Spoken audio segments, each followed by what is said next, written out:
وبارک لی فی، جو کچھ آپ نے مجھے عطا فرمایا اس پر قناعت بھی عطا فرما دیجئے کہ دل میں کوئی شکوہ نہ ہو اور کوئی حرص نہ ہو، جو ناجائز حرص نہ ہو، اور جو کچھ عطا فرمایا اسی میں برکت دے دی، اسی میں برکت دے دی۔ اب یہ برکت کیا ہوتا ہے؟ برکت دے دیجیے، یہ ہم لوگ بکثرت استعمال کرتے ہیں یہ لفظ، دوسروں کو بھی مبارکباد دیتے ہیں، کسی کی شادی ہو گئی تو اس کو کہتے ہیں مبارک ہو، کسی کا گھر بن گیا تو اللہ مبارک کرے، کسی کو کوئی سواری مل گئی تو اللہ تعالیٰ مبارک کرے، کسی کو اعلیٰ منصب مل گیا تو اللہ تعالیٰ مبارک کرے، کہتے تو ہم سب ہیں یہ جملہ، لیکن برکت کا صحیح معنی اور برکت کا صحیح مفہوم عام طور سے پوری طرح ذہن میں نہیں ہوتا۔ یہ برکت ایسی چیز ہے کہ پیسوں سے نہیں خریدی جا سکتی، برکت ایسی چیز ہے جو اپنی قوت بازو سے حاصل نہیں کی جا سکتی، یہ محض اللہ جل جلالہ کی عطا ہوتی۔ برکت کیا ہے؟ برکت یہ ہے کہ پہلے تو جو چیز ملی ہے وہ اس کا اپنا مقصد پورا کرنے والی ہو، جو چیز ملی ہے وہ صحیح مقصد پورا کرے، تنگ نہ کرے۔ اگر گاڑی ملی ہے مثلا تو اس کی برکت کیا ہے کہ یہ نہ ہو کہ روز وہ دھکے لگانے پڑ رہے ہیں اور روز اس کو کہیں ورک شاپ میں لے جانا پڑ رہا ہے، جو مقصد گاڑی کا ہے وہ پورا کرے۔ جو چیز بھی حاصل ہوئی اس کی برکت ہونے کے معنی، پہلے معنی یہ ہے کہ اس کا جو مقصود ہے وہ حاصل ہو جائے۔ برکت کے معنی یہ کہ گھر کا سے جو مقصود ہے، قرآن کریم میں فرمایا سکنا، جس سے سکون حاصل ہو، وہ ملے، سکن حاصل ہو۔ اور اگر ایسا گھر ہو گیا کہ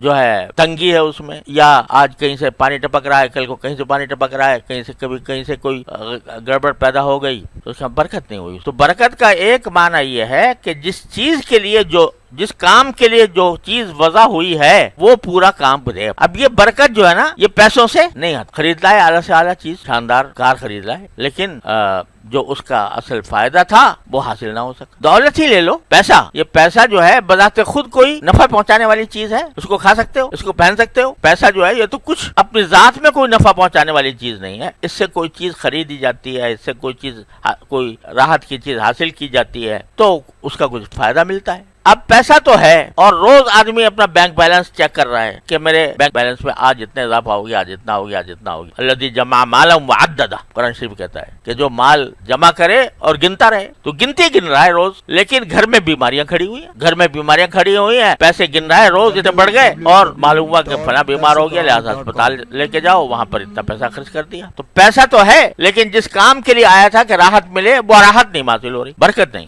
آج کی دنیا گنتی پہ چل رہی ہے، گنتی بڑھاؤ اپنی، لیکن اگر وہ گنتی جو بڑھی ہے اس سے جو چیز حاصل کر رہے ہو اس کا نفع نہیں مل رہا۔ میں تو اس پر بعض اوقات حیرت ہوتی ہے کہ بعض بڑے بڑے سرمایہ دار اور ان کے بڑے مال و دولت کے انبار اب دن رات اسی میں کھپے ہوئے ہیں، اور کیسے بڑھا دوں، اور کیسے بنا لوں، اور دن رات یہی فکر سوار ہے۔ گھر میں آرام کا موقع نہیں ملتا، گھر والوں سے بات کرنے کی نوبت نہیں آتی۔ اولاد کوئی ایک ملک میں ہے، کوئی دوسرے ملک میں ہے، کوئی تیسرے ملک میں ہے، بڑے فخر سے بتا رہے ہیں کہ جی میری فلاں اولاد جو ہے وہ تو جاپان میں ہے، اور فلاں امریکہ میں ہے، اور فلاں انگلینڈ میں ہے، اور وہاں ملاقات کبھی ہوتی نہیں۔ ارے بھائی، اولاد کس لیے تھی؟ اولاد اس لیے تھی کہ تمہارا سہارا بنے، اولاد اس لیے تھی کہ تمہارے کام آئے، تم اس کو دیکھ کر ٹھنڈک حاصل کرو، لیکن پیسے کے چکر میں ایک اولاد کہیں، دوسری اولاد کہیں، تیسری اولاد کہیں، تو بتاؤ یہ پیسے کا حاصل کیا؟ اس پیسے کا حاصل کیا جو انسان کو اپنی اولاد بھی دیکھنے کی توفیق نہ دے؟ تو برکت نہیں۔ پیسہ جس قرض کے لیے آیا تھا وہ یہ تھا کہ انسان کو راحت پہنچائے، وہ راحت کہاں گئی؟ اس لیے کہ برکت نہیں۔ آپ دنیا کی ہر چیز کو دیکھ لو، اگر اس میں برکت نہیں ہے تو اس کا کوئی فائدہ حاصل نہیں۔ تو دنیا کی جتنی چیزیں ہیں ان سب میں اگر برکت ہے تو فائدہ دے گی، اور برکت نہیں ہے تو اعلیٰ سے اعلیٰ